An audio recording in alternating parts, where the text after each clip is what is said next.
Europe 1. Le grand direct des médias, Jean-Marc Morandini. Et le fait média du jour, c'est le PAF qui s'agite en cette fin de saison, une période où les rumeurs, les déclarations, les petites phrases et même les tweets sont scrutés de près. Ce matin, on va faire le point avec Jérôme Ivanichenko, notre spécialiste des médias. Bonjour Jérôme. Bonjour Jean-Marc. Alors, on va commencer avec la rumeur d'hier en fin d'après-midi, Vincent Lagaffe qui arriverait sur France 2. Et oui, et au mois de février dans le Tube, ça nous rappelle quelque chose, l'émission Média de Canal+, Vincent Lagaffe avait fait un appel du pied à France 2. Il avait déclaré qu'il ne refuserait pas de jouer les pompiers de l'Access si on le sollicitait. Alors hier, en milieu de journée, forcément, lorsqu'un compte Twitter non officiel de Vincent Lagaffe annonçait que l'animateur allait débarquer sur France 2 avec un nouveau jeu, tous les observateurs se sont un peu emballés, notamment le site internet du magazine Télé 2 Semaines qui a très rapidement repris l'info.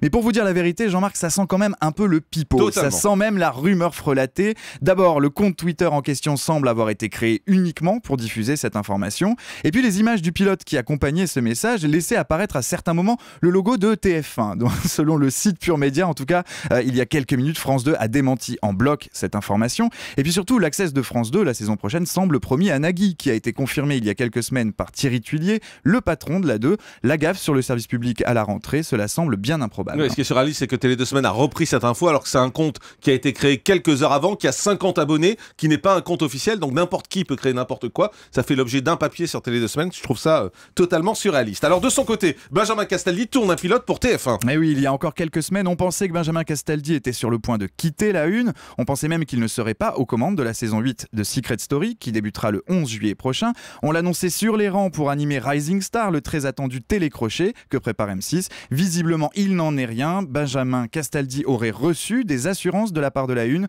qui se serait engagé à financer le tournage d'un pilote de What Have You Got, un jeu de cartes que l'animateur attend depuis déjà bien longtemps. Alors on passe sur Énergie 12 où il va y avoir du changement en Access avec Coé. Et oui, Coé revient à la télé, selon Touche pas à mon poste, l'émission de D8 qu'il a annoncé. L'animateur sera de retour sur Énergie 12 un an après l'arrêt de Bienvenue chez Coé en juin de l'année dernière.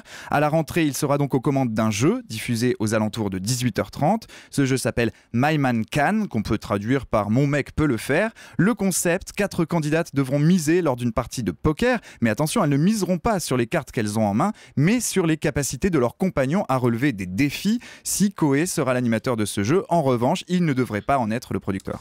Des jeux, il y en aura également sur D8 avec le nouveau visage, celui de Julien Courbet. Et oui, après une saison peu concluante en termes d'audience aux manettes de l'Access Prime Time de TMC, avec sans aucun doute, Julien Courbet prend donc la direction de D8. Il va devenir l'un des chroniqueurs de Touche pas à mon poste, mais il va surtout relancer le maillon faible quotidiennement, mais aussi de manière événementielle en prime time.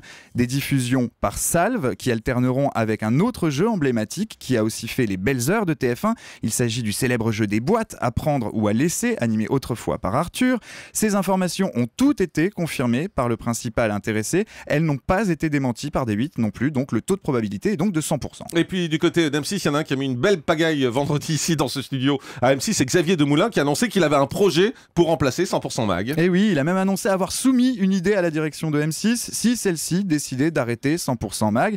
Il est vrai que le magazine de Faustine Bollard ne marche pas sur l'eau ces dernières semaines. Xavier Demoulin, qui est aux commandes du 1945, le JT de M6, mais aussi de 66 minutes chaque dimanche, a avoué se pencher sur l'Access de la chaîne avec un rendez-vous plus proche de l'information que du divertissement. Selon nos infos, en revanche, M6 n'aurait pas donné suite. Et puis, Jean-Marc, il y a enfin une autre rumeur qui enfle depuis plusieurs semaines. Elle vous concerne. Vous avez entretenu le suspense sur votre avenir. Alors, est-ce qu'on peut enfin savoir ce qu'il en est ?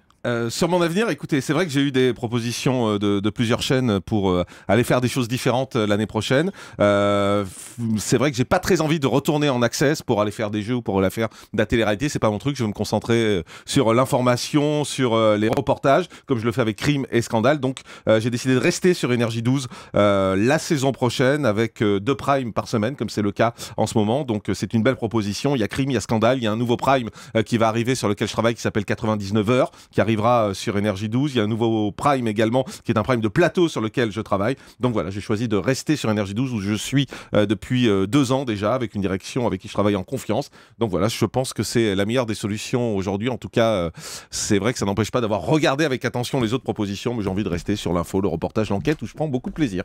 C'est noté. Vous avez votre scoop ? C'est bien. Le grand direct des médias, Jean-Marc Morandini.